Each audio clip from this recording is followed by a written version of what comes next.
Hi, I'm Kourtney from SkyComp, and today we're going to talk about some new Microsoft Teams features and just some tips on presenting in a meeting.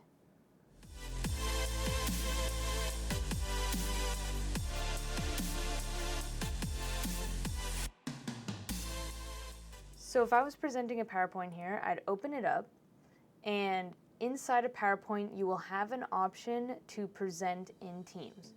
Right now that option isn't showing up, but for it to get there, all you have to do is click share, and I use OneDrive, so I'm going to share it to my OneDrive with my company.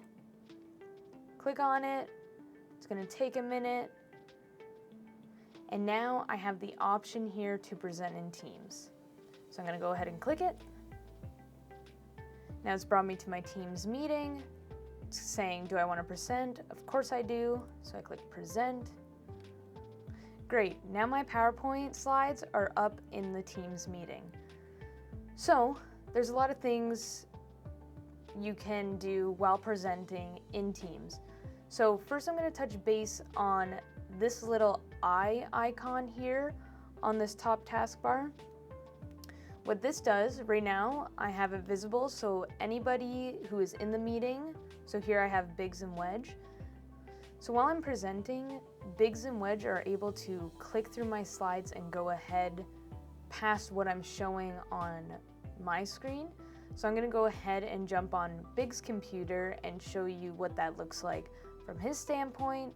So if I'm going through my slides here, he is able to go ahead and see what I have in store.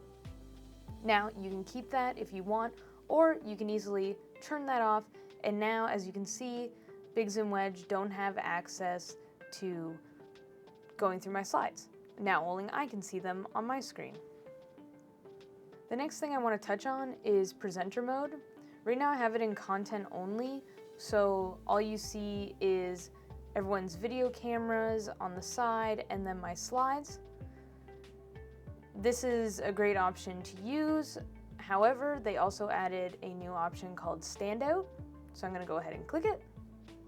And now, as you can see, I'm standing out in the video. I'm able to point. You can use this if you want it to be more engaging and interactive. But I'm going to go ahead and turn that off. Now, if you want it to be in content only mode, but also have your camera spotlighted, you're able to do that now. So instead of putting your body into the slides, you can actually just go down to where your video camera is here, click on the three dots, click spotlight for everybody, and there you have it. Now your video is spotlighted on everybody's screen in the meeting, and you're not inside the slide and maybe blocking something, but everyone is focused on your camera. From your point of view, you won't be able to see your camera spotlighted, but on everybody else's you will, so I will show you from Biggs' perspective of what he sees on his slide.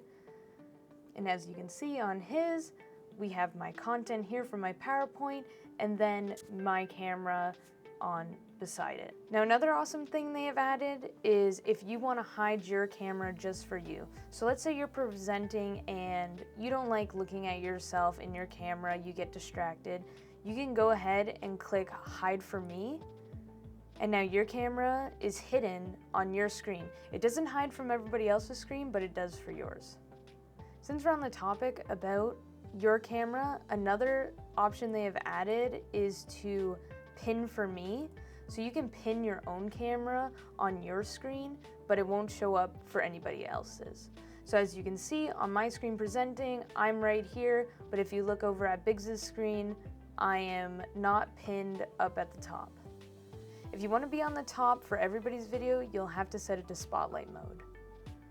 So other great tools they've added in Microsoft Teams and while you're presenting is focus on content mode.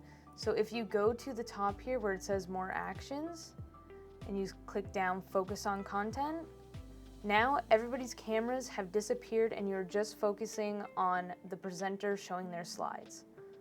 Another great option that they added here is turn on live captions. So I'm going to go ahead and do that, and it's just going to load. But now, as you can see, everything I'm saying is showing up in captions at the bottom of the screen. This will work on for everybody talking in your meeting, in your presentation. It's nice to have, people like it, and that's how you do it. So if I'm in my meeting presenting and I'm getting a bunch of pop-ups from other people trying to message me and it's becoming distraction, one thing you can do is mute notifications for this meeting. Bam, now no more notifications are going to show up. The notifications are only not going to show up for this meeting. If you do another meeting, then you'll have to go in manually and mute notifications. However, Microsoft Teams has now added that if you go to your settings here in Microsoft Teams, click Settings, go down to Notifications, and you'll see Meetings and Calls, go to Edit, and now you have mute notifications during meetings and calls. Right now I have it on, but default settings, it will be off. So go ahead, flip that on. Every time you're in a meeting now, whether you're presenting or just viewing in the meeting, you will not be disturbed by notifications. Another great thing that Teams has added is showing the order of hands raised in a meeting. So let's say I'm presenting and Biggs and Wedge raise their hands. Now as you can see, their hands have been raised.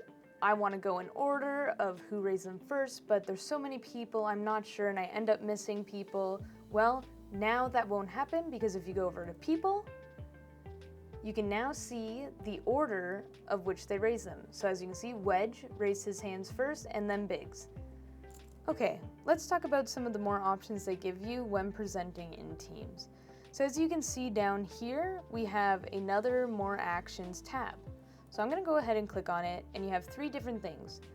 What Hide Presenter View does is it just hides the bottom slides on your screen, and now you can just scroll through your slides without seeing all the rest ahead of them. Another option you can do is translate slides. I'm just going to get out of Presenter View, and I'm going to go to Translate Slides, and let's say I was in a meeting and I was talking to some French clients of mine. I would go over and change the slides to French. And after a few seconds, now everything in my slides have now been changed to French. So if I look over, it is now all dedicated towards French. This is great if you have to do a presentation and maybe you need to do one in English, one in French, one in Spanish, whatever. Instead of creating all 3 different presentations, you can now just go in and translate the slides. They have over 10 different languages, and I'm sure they'll be adding more soon. So I'm going to go back to English. And then just another option in here was to view in high contrast. So if I click that, everything's going to go to black and white. And I'm just going to slide this back, but you have that option if you want to do it that way. Another great thing they added is the laser pointer. So let's say I am presenting and I am very focused on talking about directors right here, and I want to circle it, and it's just going to be up there for a few seconds and then it'll disappear. Just like I really want to underline that we are talking about our team style here. So I do that and now it disappears. It's pretty much the same thing as using the pen, but it ends up fading away after a few seconds. So that's most of the tips I have for presenting. And now we're going to jump into just some extra things Teams has added. So moving on, Teams has added some great new keyboard shortcuts. And let's say I'm in a meeting and I want to mute myself the whole time, but maybe here and there I want to ask a question. So now if you just do Control Space and hold it down, your mic is now unmuted, and you ask your question or you chime into whatever they're talking about. As soon as I let go, my mic is muted again. This is great, so you don't have to worry about, oh, did I leave my mic on? Can they hear me? You keep it muted, you use your keyboard shortcut, and bam, you're good to go. So another keyboard shortcut that is great to know is if you're typing in Teams and you want to write something but you want to add a space. So let's try this out. So I say, hey Biggs, and then I want to put a space after. It ends up sending the message right away. I've done it so many times I have to go in, delete my message because it makes no sense. But now if you do Control Shift X, It puts you into paragraph mode. You can type whatever you want. So I'm gonna say, hey Biggs, leave a space. How was the game on Friday? Whatever. But this also gives you the option to change the font color. You can change the font. There's different stylings, point form, a bunch of stuff. You're in paragraph mode. So this is a great shortcut to keep in mind when you're in Teams. I know I use it all the time. And once you get the hang of it, of just doing Control-Shift-X, you'll do it all the time. Okay, the last thing I want to touch on in this video is chat density. So now when you're in a chat, I have this lengthy message here, as you can see. I don't like how it's taking up my full screen, so I'm going to go to my settings here, and now you have chat density. Right now I'm in comfy, but if I go to compact, it has now put everything to the side, and you can see more of your screen instead of this one chat taking up all the room. Now, if you do this, it will change it for every chat in your Teams. It just doesn't change it for this specific group that I'm in. If I go to message anybody else, it will be set to compact.